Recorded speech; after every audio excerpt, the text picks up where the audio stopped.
evening, everyone. Welcome into the Golfing Dads. Dave, how we doing today? That's your favorite two golfing dads here tonight. That's true. We cut some of the fat Cheers. this week. Cheers. There has been pleasantly plump. All right. There has been a lot going on in the golfing world. We are getting ready for the PGA show. We have been doing our PGA preview leading up to the PGA show, which is next Tuesday. A week from today, we will be at the PGA show. Well, one of us will.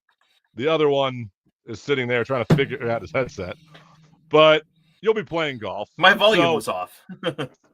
we did have plans to have another preview of the PGA show this week, but two things happened this week. One, they had other obligations that came up that they had to go to. And two, the PGA dropped a bombshell on us that we figured we need to talk about. Is it the PGA? Well, yeah, the PGA drops a bomb, but it's more like Brooks dropping a bombshell.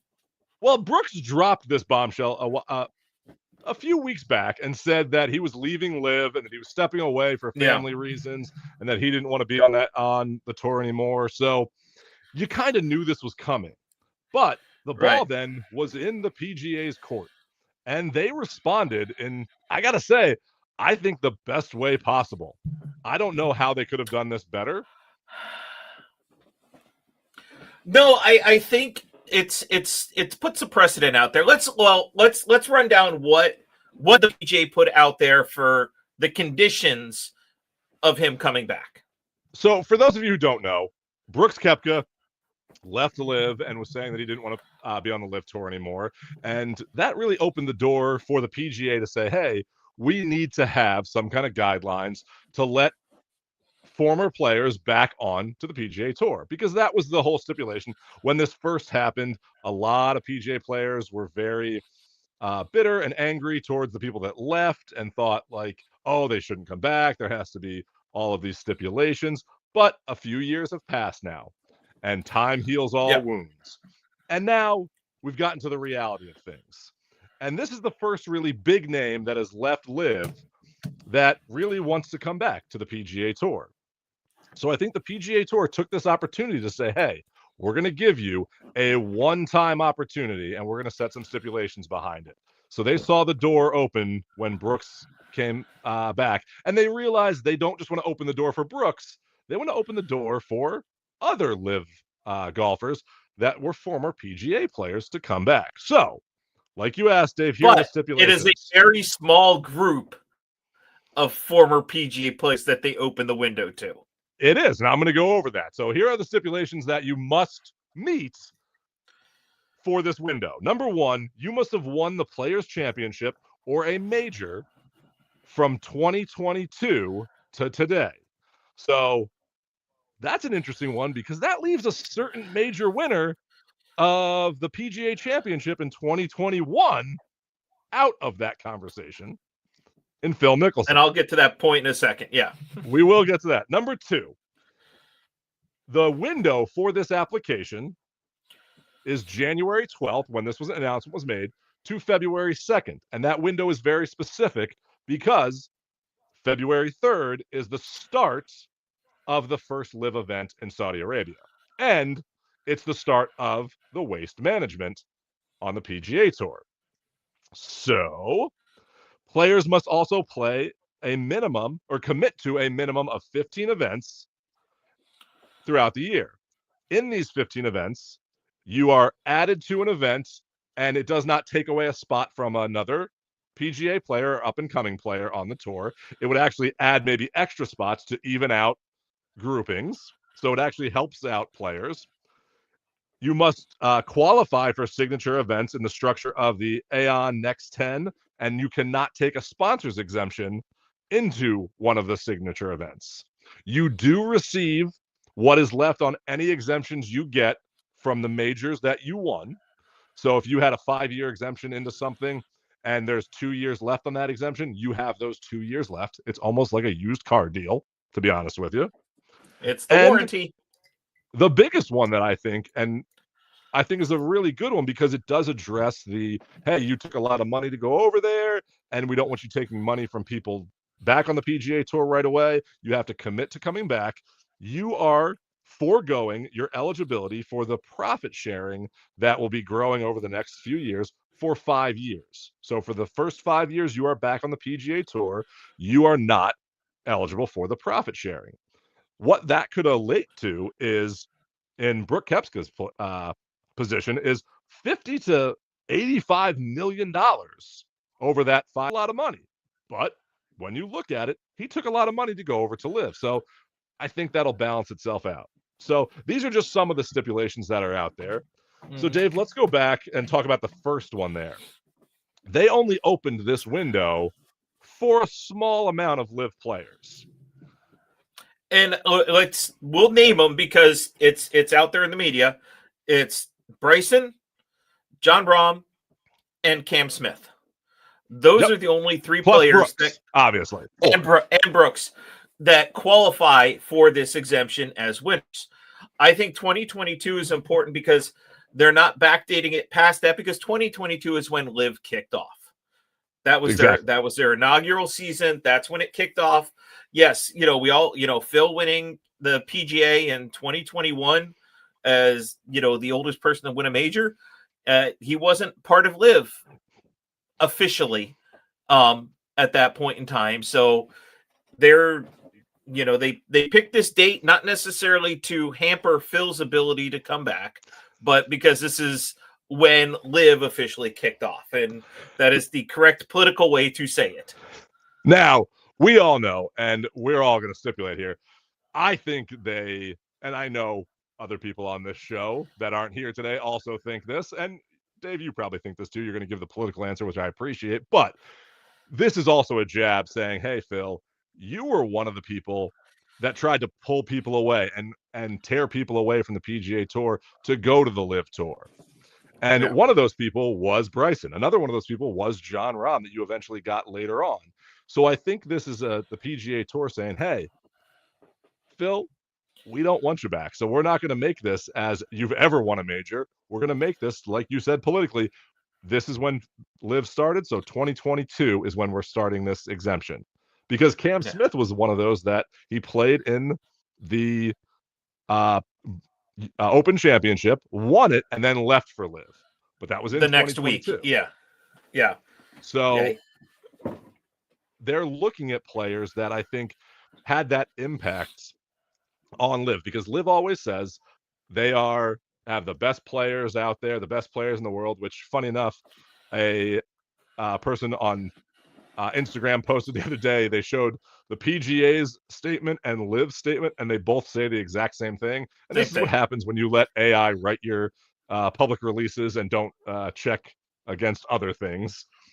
But I think this is hey, we're going to let these players back in on this one-time exemption, because the other thing they did say, and Dave, you kind of said a precedent, they said this does not set a precedent for future openings to come back to the PGA Tour. So this will not, they might not have a better shot than they have right now for these 4 players.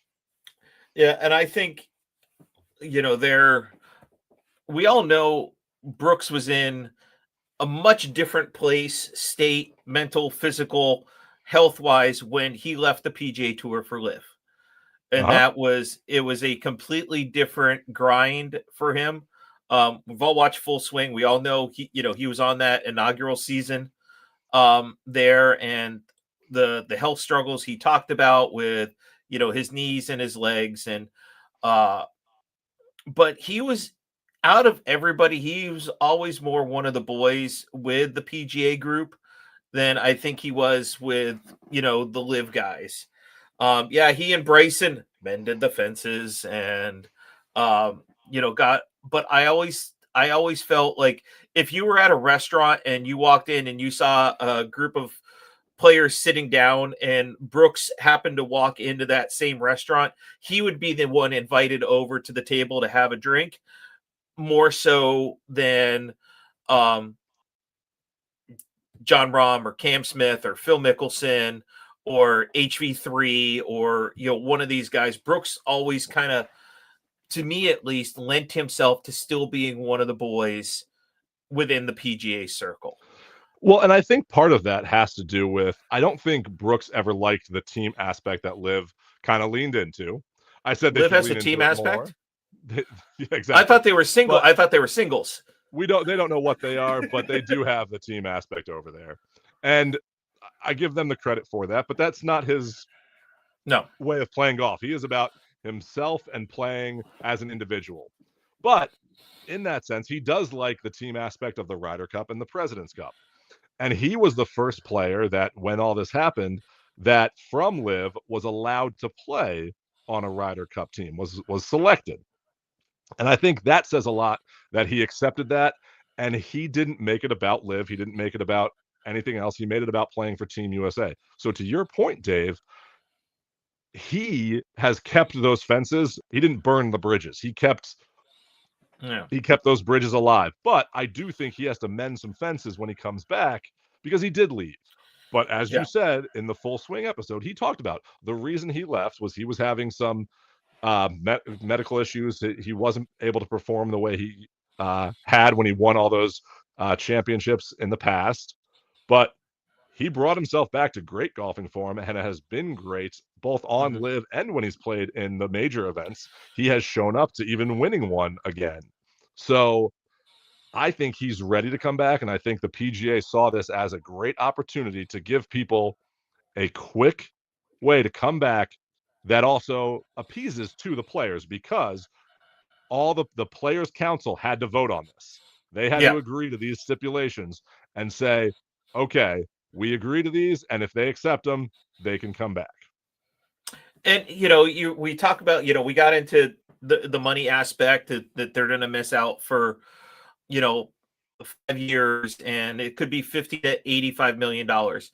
Let's be honest, a person of Brooks's caliber, with coming back to the PGA and getting his he never really lost the endorsement deals the way that Mhm. some other guys did. More of that is going to come back to him because of who he is. He's going to get the endorsement deals. He's going to get the money somewhere else to make up for that equity sharing. That's not going to happen. So I don't think this isn't about the money for him anymore. This is about getting back to the golf that he enjoys playing. That's a great point. I think he saw an opportunity to help himself get money. He went over there for the money, Yep. and he admits that he went over there because he saw an opportunity to help himself develop and get back to the form that he liked. And now he sees an opportunity to come back. He was also one of those players, and there's a few on Live. Like, I don't bash Live and the players that went over for the most part. There are some that I do bash and think ruined the game in a way. He's not one of those. He went over, he played on Live, he did his thing over there. He didn't bash the PGA Tour. He wasn't over there saying all of these things all of the time. Now, at times he was saying things where he's really promoting Live and kind of going against the PGA Tour, but he wasn't out outward about bashing them. Whereas like a Phil Mickelson was bashing the tour, was saying they're doing things wrong and I need to, and this is the better way, and Yeah. this is about this. Whereas he didn't. I don't think Brooks Koepka overly bashed the tour at all. I don't think Bryson DeChambeau bashed the tour. I don't think John Rahm bashed the tour. I think John Rahm once again saw the money and went over there and has been very successful over there. Of the Yes. four of them, of the four of these people that are eligible for this, I think Rahm has been the most successful on Live from the team aspect. I think he enjoys kind of that. That's why he has said he's not coming back on this exemption. Well, Brooks was the only 5-time winner on Live. Yeah, Yes, that I actually do know that stat. and Uh, that's the thing. He was successful over there. yes. And I would go back to their whole championship thing. You have someone like Joaquin Neiman who won 4 times last year on Live. Rahm won never and was the Yeah. player of the year because he was the most top tens in their scoring system. He just happened to be the best player overall, just never got a win on tour out there. Was exciting to watch, I will say, here in Westfield, Indiana. Their final event at Chatham Hills was exciting to watch, to see him win, but he lost in a playoff. Yeah. But I think I think that's why he's staying over there, because he has created Yeah. a team over there, created this aspect. I don't feel like Brooks Koepka ever felt like a team or part of Live. and PGA is more his home. More his thing. And, we could talk about there's certain players on the PGA that have been player of the year in that standing that, like, really? You're getting this money, but that's a whole different crashing the car into a fire hydrant set of stories. So, Dave, let me ask you this question. What does this now, so let's say a lot that have come out that the other 3 players that are eligible for this exemption are kind of saying that they're not going to take it. Now, it's not official until we pass February 2nd that they don't take it, because Rahm said he'd never go to LIV and then went to LIV. So who knows what's going to happen. But just having Brooks be able to transition back over, what do you think this means for the future, A, of LIV, and B, does this set, it's not going to set a precedent, they've said, but does this open the door and change the avenue for players to kind of jump back and forth now? You look at it, the NCAA is going through a lot of issues right now. Our beloved college basketball with people that have signed NBA contracts and now coming back to play college basketball, or NIL has a lot to do with that one. And NIL's got a lot to do with it. We're in, and now, college is just as much of a professional aspect as professional sports are anymore. One of our all-time favorite movies in basketball, where did Shaq make all of his money? In college. College. We all know that. So it's a fine line to walk between, LIV and the PGA. And I think there's yet to be a middle ground with everything. We thought between Yassiers and Monahan, when they were meeting in secret and this, that, and the other, we thought that maybe something was going to get done. I really just think that it's not going to happen anymore. And we're going to have 2 very distinct entities, moving forward, which isn't bad for the game of golf. More golf is always good golf.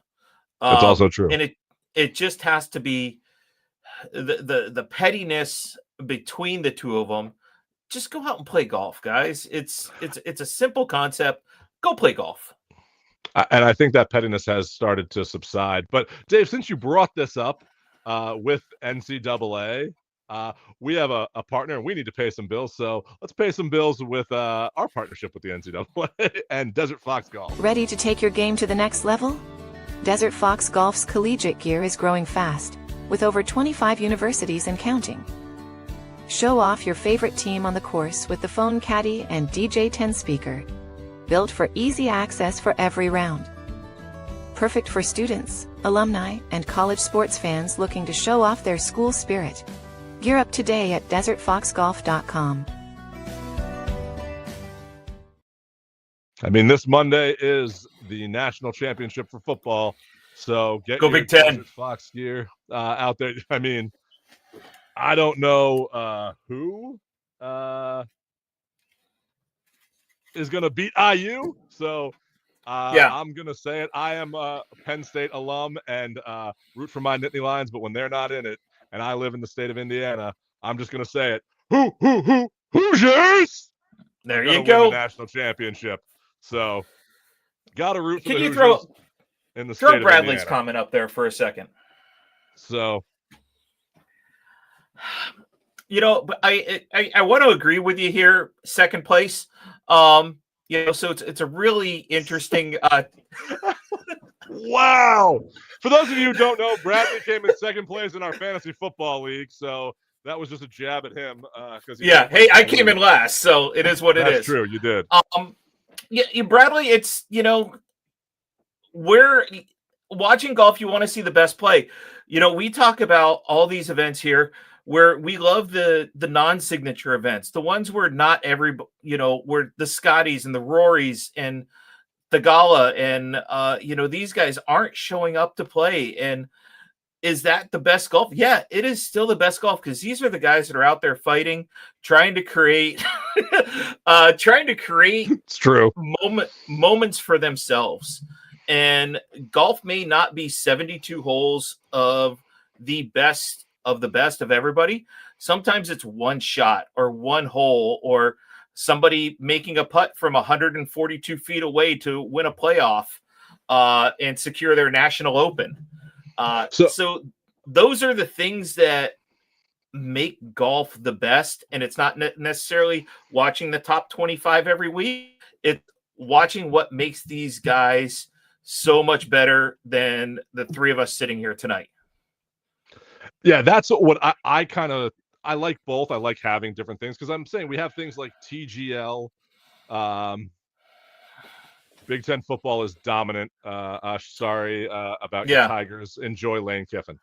But he'll leave in 2 years. That's also true. He's the most unloyal person on college football. But what I will say is I like watching golf for the aspect of the storyline, for watching players grow and develop. Kind of like what you were saying there.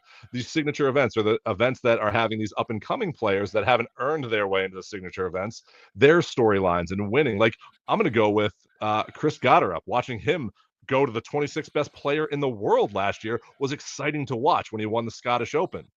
Yep. And then have a chance to be on the Ryder Cup team. He just missed out. He wasn't picked, but I think he had a chance to be picked. And then he's playing in TGL too. There's all these avenues to watch great golf. I think LIV, you can watch great golf on LIV. But when we keep trying to say the best players are here, the best players are here, the best players are where they're playing the best golf. I think the PGA, their courses, they set up better and make it more difficult, so you're playing better golf. I feel LIV is more about entertainment and about that loudness. It's the waste management almost all year round is what they're trying to do. They even say their tagline is golf but louder, and it's not setting up for the best play. They were only playing 3 rounds. Now they're going to go to play 4. So they're trying to evolve, which I hope they do. But to your point, Dave, I think having both is just more golf. And if LIV becomes a better product, I think it'll be successful. But I also want to see the PGA be successful because that's the OG. That's what I want to watch. I want to watch that individual aspect of it. I want to watch people develop through the PGA Tour, through the Korn Ferry Tour, and see how they grow as golfers, because that's fun. I don't want to see 52 people that are the same 52 people each week.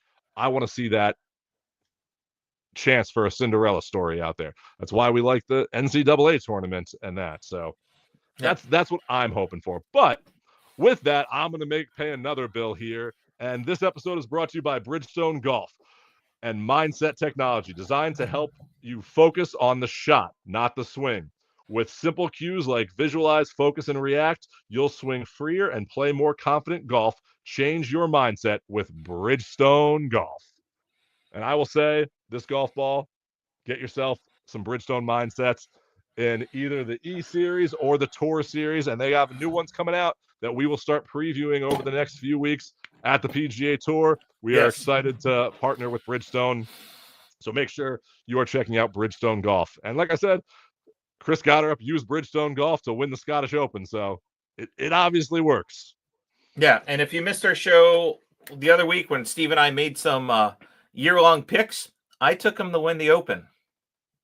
So, I like that. So I missed out on that. I was watching the Pacers' last loss of the season because they're on a 3-game winning streak, those Indiana Pacers, and they're going to make a comeback right now, even though they have already lost 31 games this year. All right. So, Dave, we're talking about more golf. And more golf. We're talking about how Brooks is coming back to the PGA Tour.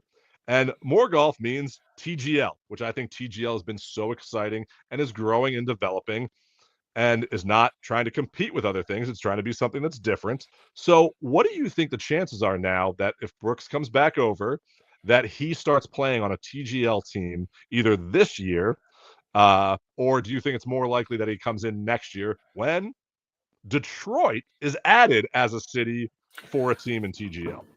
I think it's going to be next year. I really do. They've already have their rosters and their subs set. I think he will make an appearance there to see the action, to see what's going on. Our friends over at ESPN are going to get him in the booth or on the TV somehow. because at the end of it, he's still Brooks Koepka, and he is a draw for everything. He is a very we all saw the picture of him. What was it, after the Masters last year, where you caught a picture of him in a convenience store with a 12-pack of Busch Light. I say Busch Light just because I'm here in the Midwest. But well, you kind of have to, otherwise people will revolt. Yeah. But, there he was, because he missed the cut. And just like everybody else, he went to the convenience store and picked up a 12-pack of beer to watch the rest of everything going on. But he's just has that quality about him that you don't want to dislike the guy. No, that's true. And I think that this is going to be a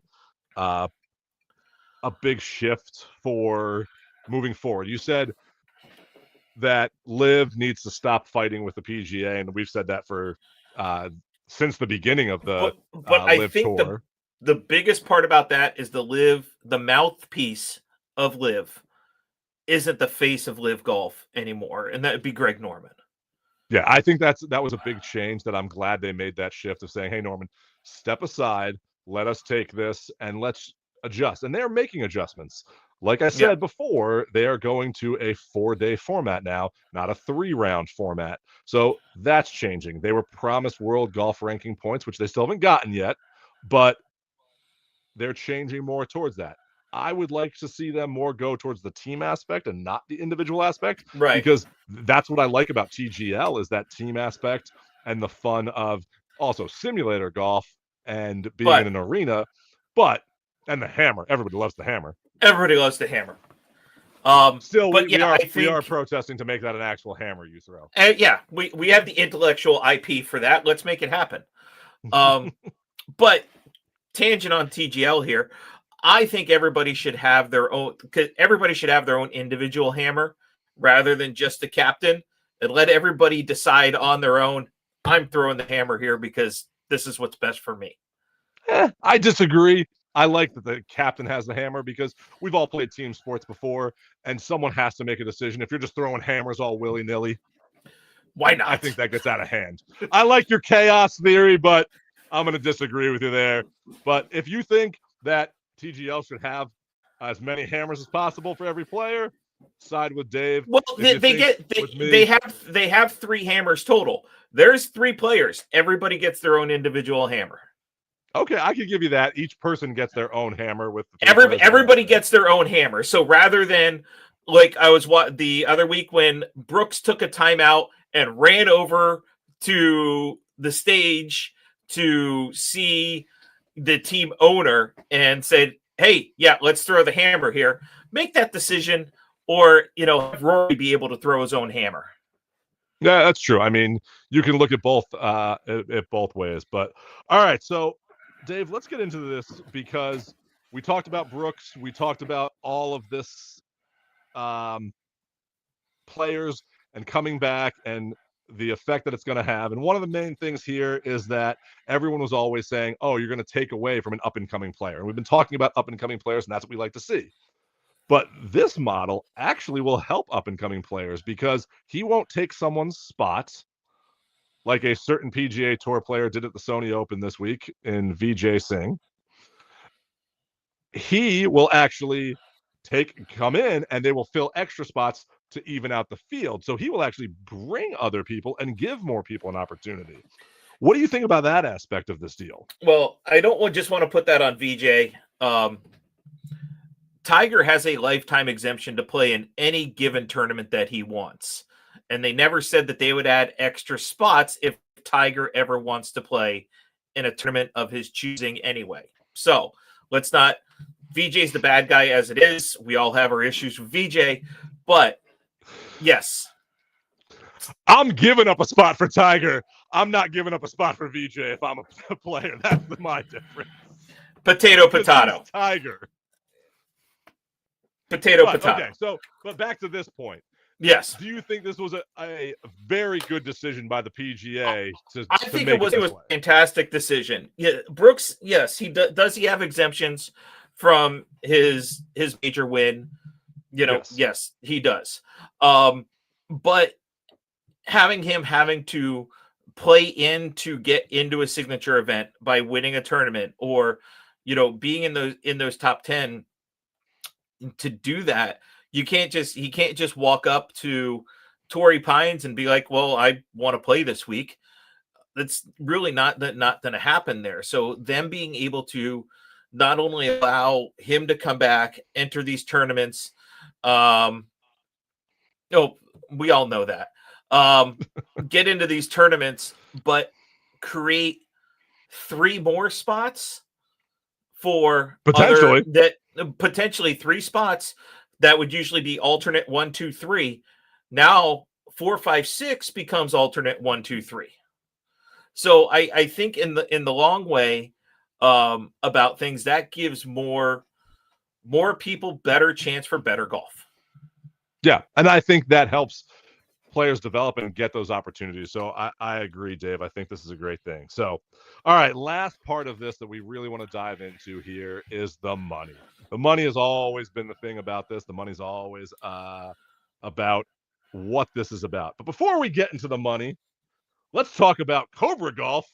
Upgrade your tee game with the new Cobra DS Adapt driver, fully adjustable, crazy fast, and built to dial in your perfect ball flight. Take control with Cobra DS Adapt. Visit cobragolf.com today. Dave, you have a Cobra driver. I have a Cobra driver. It's been a game changer, and it's almost like a cheat code. It is a cheat code. Fairways. Yes.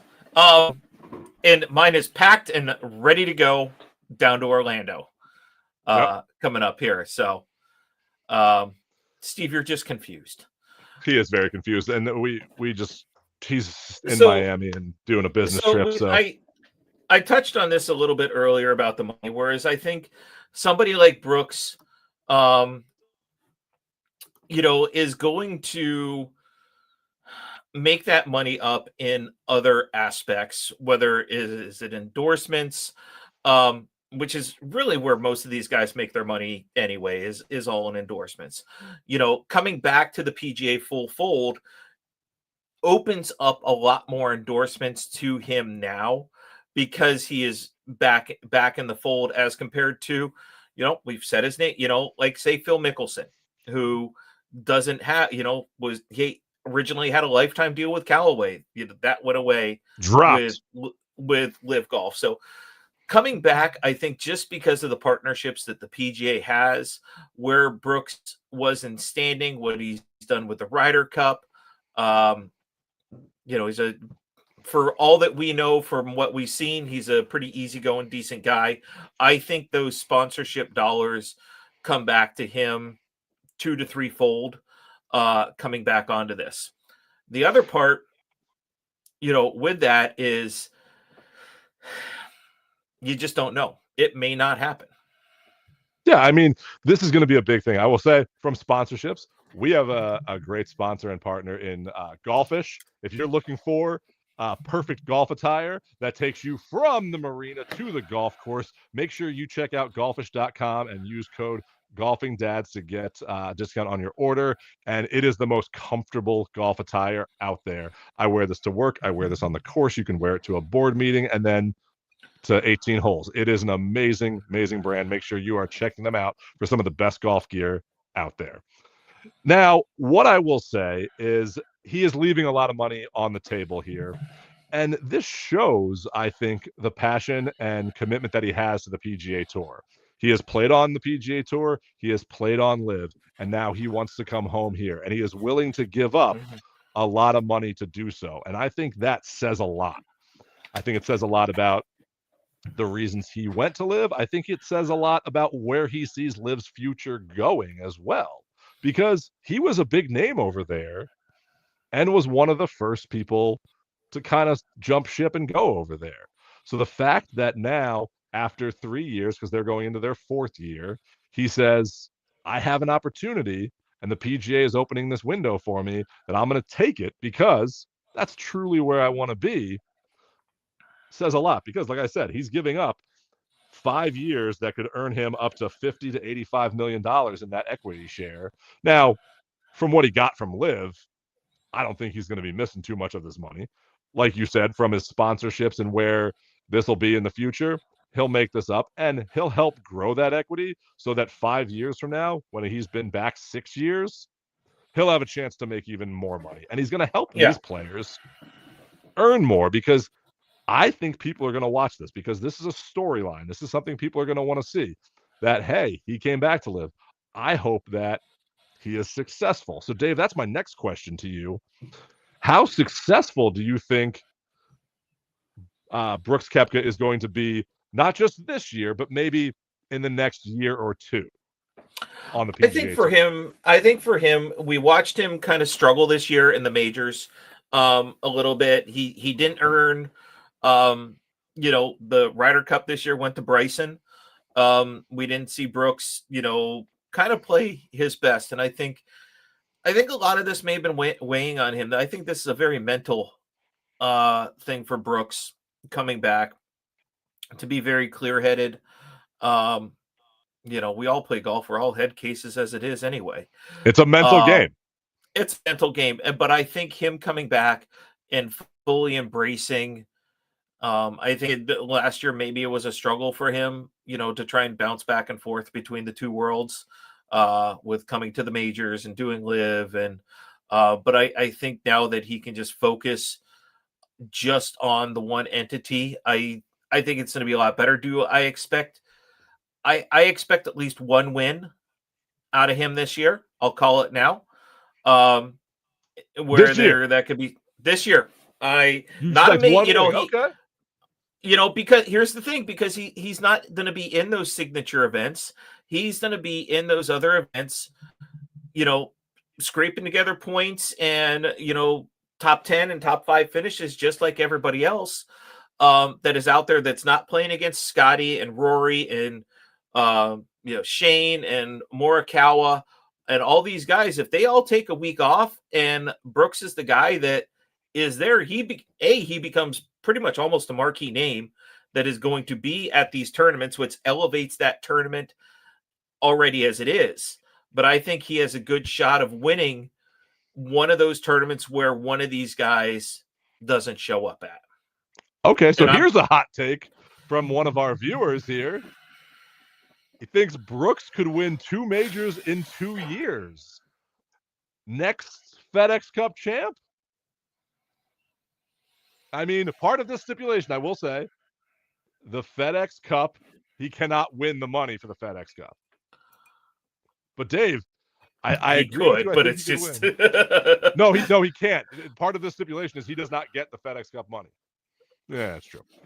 But what do you think about majors for Koepka? Do you think he gets one this year, or do you think that's a year away? I think the next major he wins is the Masters. Ooh. But I don't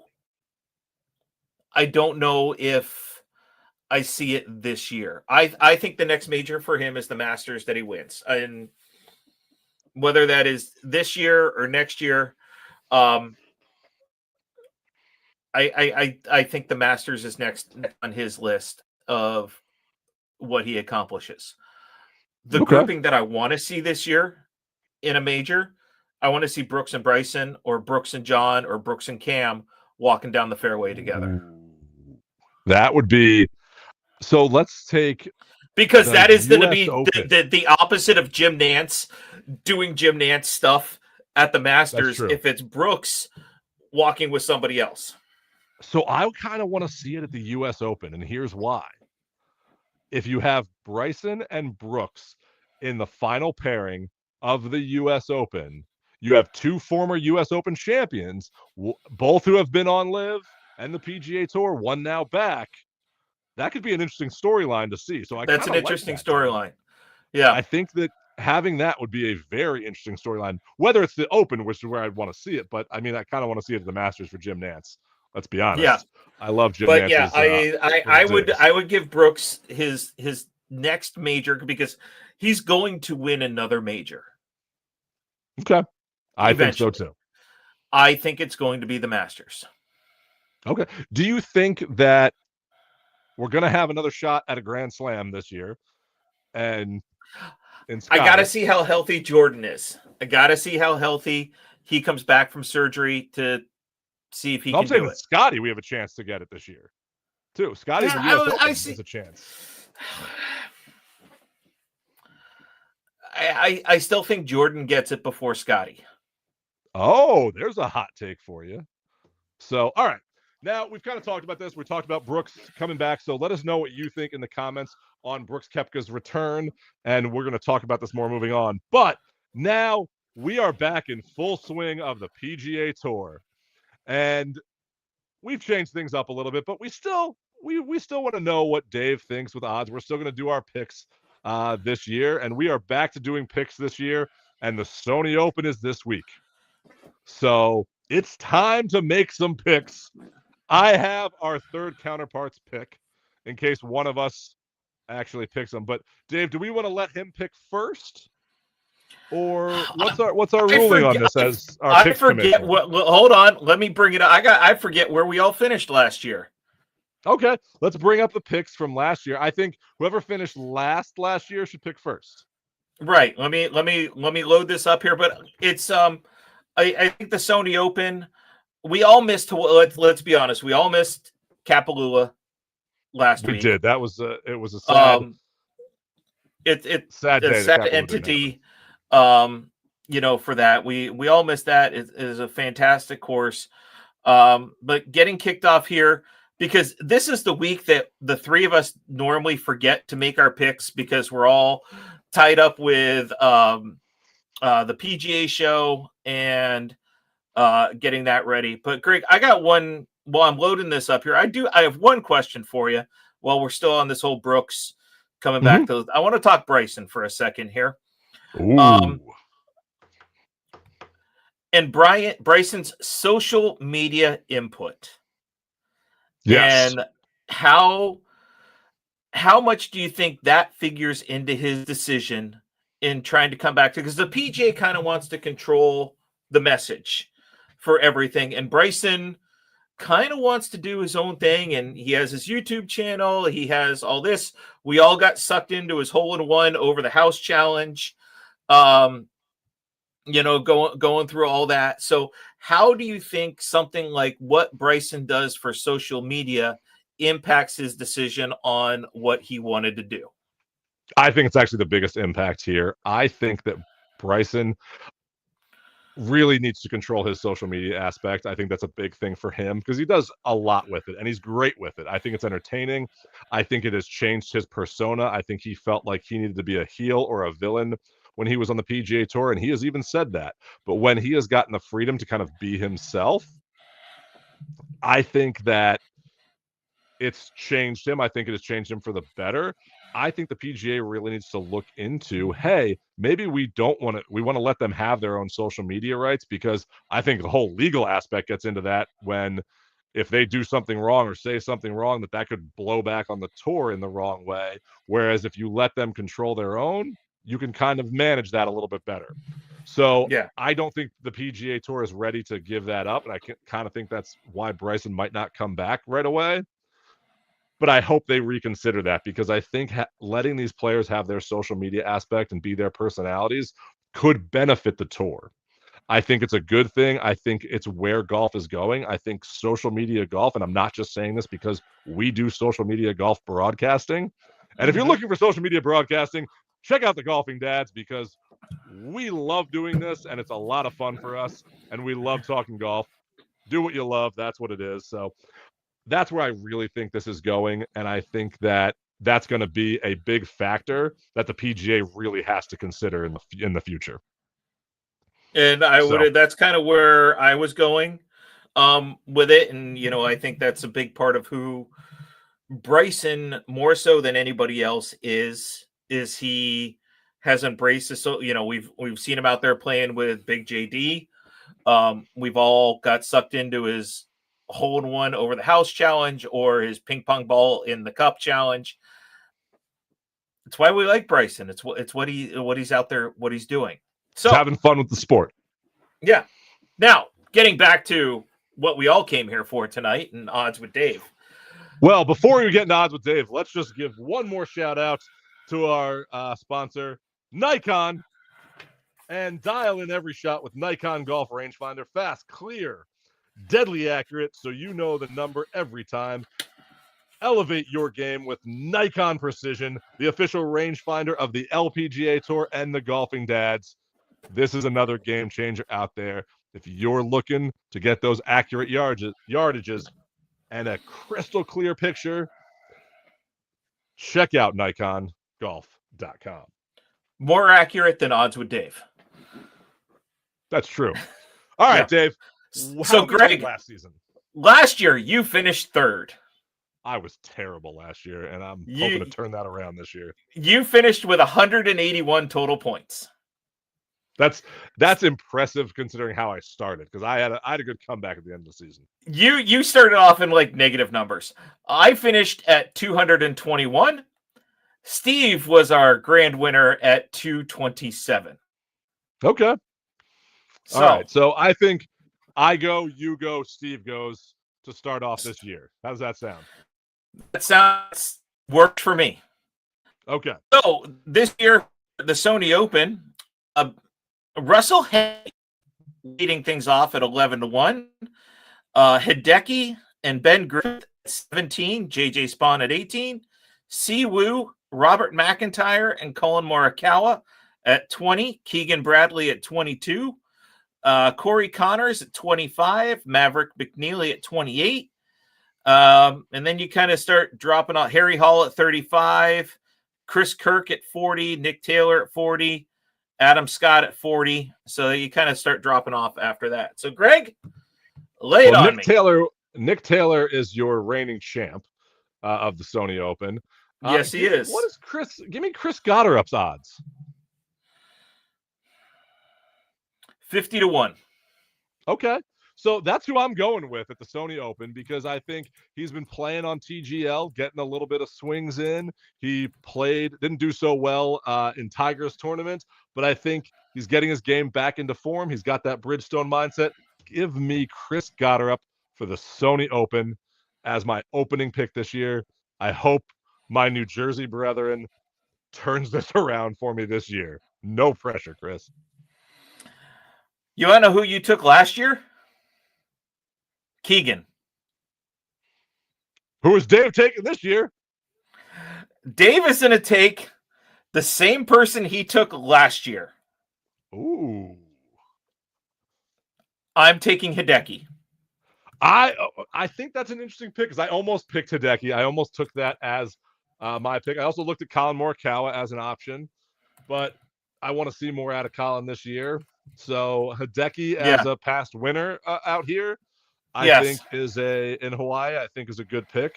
It was between him and Ben Griffith. Well, if you would have taken Ben Griffith, you would have taken Steve's pick from him, because that is who Steve is going with. Yeah, he told me that earlier today. So I think that was a decent pick out there. So we'll see what happens. Let's kick off this season. We're going to kick off the PGA show next week. We got a lot of great content that's going to be coming over the next month or so from the PGA show. Check Greg, us out live. I got one question for you. Okay. Involves in the PGA show. How are you going to do demo day when it's not in the rain this year, according to the weather? Don't jinx us. And it's going to be so much better to do demo day. We're going to be out there. We're going to be with Upswing Golf, some of our favorite kids clubs out there. We're going to be doing a lot of different things. There's going to be some driving contests. So if you're at the PGA show, make sure you check us out. Try to find us at the PGA show at demo day. We're going to be doing a lot of content out there. We're going to be talking to a lot of things. We're going to help promote women in golf. We want to show stories from women golfers out there and help promote that game, because we think that's another bright future in the sport of golf. We are live on Wednesday at 1:30, I believe. Check out our social media for that. We will have updates. We will have so much content. Dave, you will be playing golf in your I'll be tournament playing that you golf playing every year. So have fun in the Hawkeye Cup. But Steve and I won't talk about what my handicap is going into that. We don't need to talk about that. We don't need to do odds with Dave for the Hawkeye Cup. But make sure you're checking us out on all of our social media platforms. Like, subscribe. Help us out if you like this content. If you want to see more, make sure you're reaching out. We love doing this, and we love hearing from you all. So cheers, everybody. Until next time, we'll see you soon. I'm really fortunate, man. I mean, having the opportunity to build something that's And remember, folks, use code GolfingDads to get 15% off your order at Desert Fox Golf. Also use code GolfingDads to get 15% off your order at golfish.com. Use code GolfingDads to get 20% off your order at Jacket Sunscreen. And use the Golfing Dads Tavern to get 5% off your order at FlightScope.